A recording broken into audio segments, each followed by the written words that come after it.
I went on a short excursion in Doha and ended up running back to the ship. It's my 106th day working on board the cruise ship Costa Smeralda as a receptionist. Today we were docked in the port of Doha again, and today, for the first time in this contract, I joined a short excursion with guests. In our free time, we crew members can request to join excursions with guests, and the best part is that it's totally free for us. Today I finally joined a city tour of Doha. My excursion was in the afternoon. I finished work at 12 p.m. After work, I literally ran to my cabin, changed super quickly and rushed outside. I reached the pier exactly at 12:15, but the bus that I was supposed to join, the one with the English-speaking guide, had already left because all the guests came early and were already seated. Luckily, there was another bus doing the same tour, but in Spanish. My colleagues from the tour office told me that I could join this one instead. They thought I wasn't coming, so they let the English bus go. Even though my Spanish isn't very strong, I decided to join anyway. And actually, I was surprised at how much I understood. On the way to our first stop, the guide was telling us a lot of interesting things about Doha. Did you know that not so long ago, this whole area was basically just desert? Doha's big growth started only in the last few decades, especially after Qatar discovered natural gas. In such a short time, the city changed completely, from empty sandy land to a modern place full of skyscrapers, museums and shopping malls. Our first stop was Katara Cultural Village. It opened in 2010 and was created to show the culture, history and art of Qatar. The whole place looks like a traditional Arabic town with narrow streets, towers and sandy-colored buildings, but inside you find modern art galleries, cafes and theaters. One of the most beautiful spots there is the big open-air amphitheater. It looks like something from ancient times, but with a Middle Eastern touch. ¿Sí? ¿Me escuchan bien todos? Sí. Vale. Bueno, pues justo aquí también van a ver por dentro los techos, son los típicos techos antiguos que se construían aquí antiguamente. I was really happy to join this excursion. It's such a great opportunity for crew members, especially because guests pay quite a lot of money for shore excursions, but we can join them completely for free. The only thing we need to do is to give feedback afterwards. Before the excursion, we get a printout with the full program, and later we have to evaluate if everything was done properly, if we visited all the planned locations, if the timing was good, if the guide was professional and interesting, if the bus was safe and comfortable, if the driver was good, and so on. The cruise ship doesn't organize these excursions directly. We work with local tour agencies in each port. So it's really important for someone from the ship to join them, check the quality, and make sure everything is good for our guests. Guests also like seeing a representative from the ship with them. It makes them feel more secure and well taken care of. Sometimes we also help a little to the tour guides, like handling out water or walking at the back to make sure no one stays behind, but this is not obligatory. The only serious part is if an emergency happens, like if a guest gets injured, then we must stay with them and fill out an injury report, while the guide continues with the group. But luckily, that almost never happens. Our next stop was the Pearl, one of the most famous modern areas in Doha. It's a man-made island built on reclaimed land, and from above it actually looks like a giant string of pearls. A little reminder of Qatar's old pearl diving past. The place is full of luxury apartments, cafes, restaurants and beautiful marinas with yachts everywhere. By the way, did you know that only about 10-12% of the people living in Qatar are actually Qatari locals? More than 88% of the population comes from other countries. Many people living and working in Doha come from India, Nepal, Bangladesh, the Philippines, Egypt, and many other places, so the city feels very multicultural.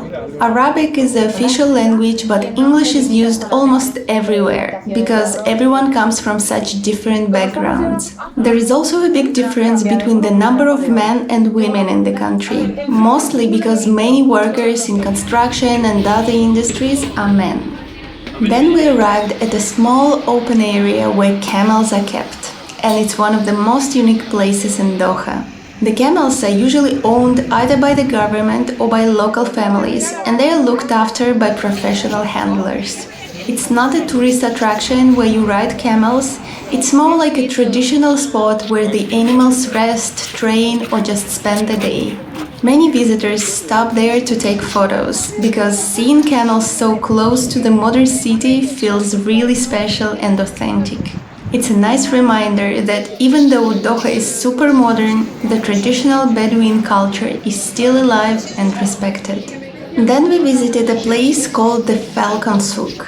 Falcons are a very important part of Qatari culture, and here you can see them really close. One of the most surprising things is that the Falcon Souq even has its own hospital just for falcons, where the birds are checked and treated like VIPs.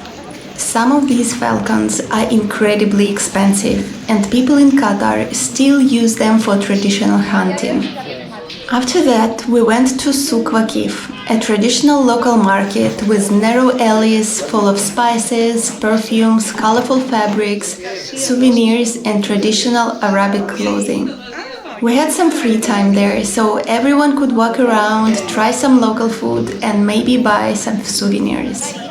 I really enjoyed visiting all these places with the tour guide. It felt very nice to learn the history and interesting facts about each spot. I was honestly so happy that I joined the excursion. Actually, not every crew member from every department can do this, because most crew work crazy hours, sometimes 10 to 12 hours a day with no days off. So they don't even have enough free time to request an excursion. Luckily, in my department, it's possible. If it doesn't affect the work too much, the manager can even adjust your schedule a little so that you can join. At reception, we also have access to all the information, including the excursion schedule, so it's easy to check what tours are available. For example, if I know that next week I'll have late shift and will be free in the morning, I can look for a half-day excursion that leaves early.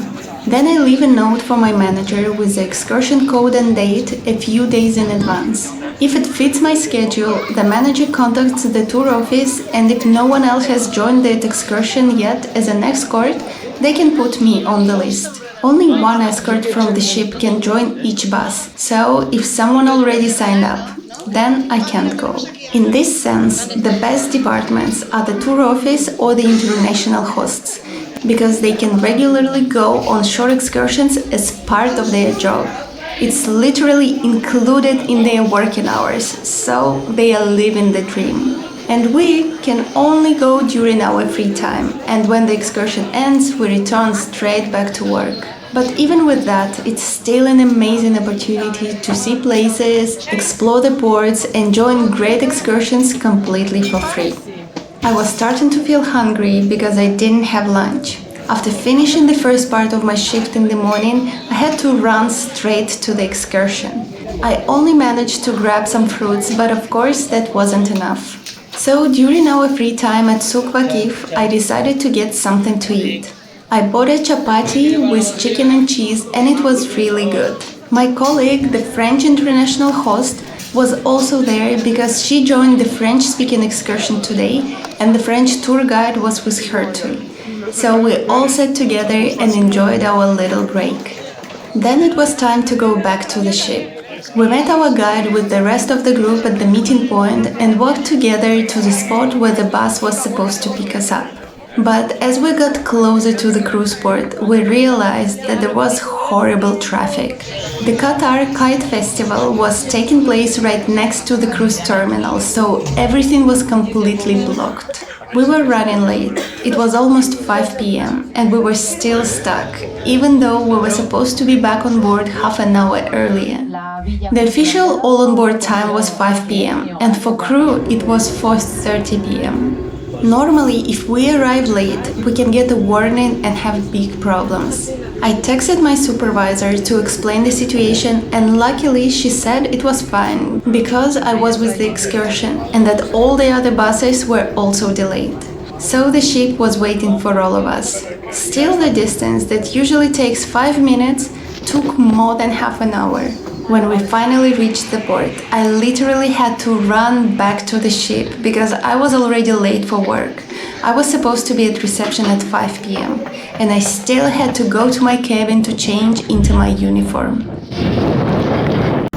In the end, nothing happened at work and everything was okay, but it really felt like I had just finished a marathon.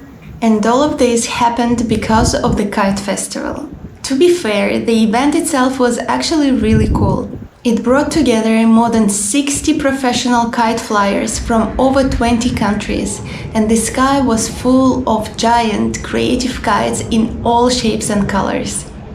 Thank you for watching this video, and I would love to see you in the next one. Bye bye!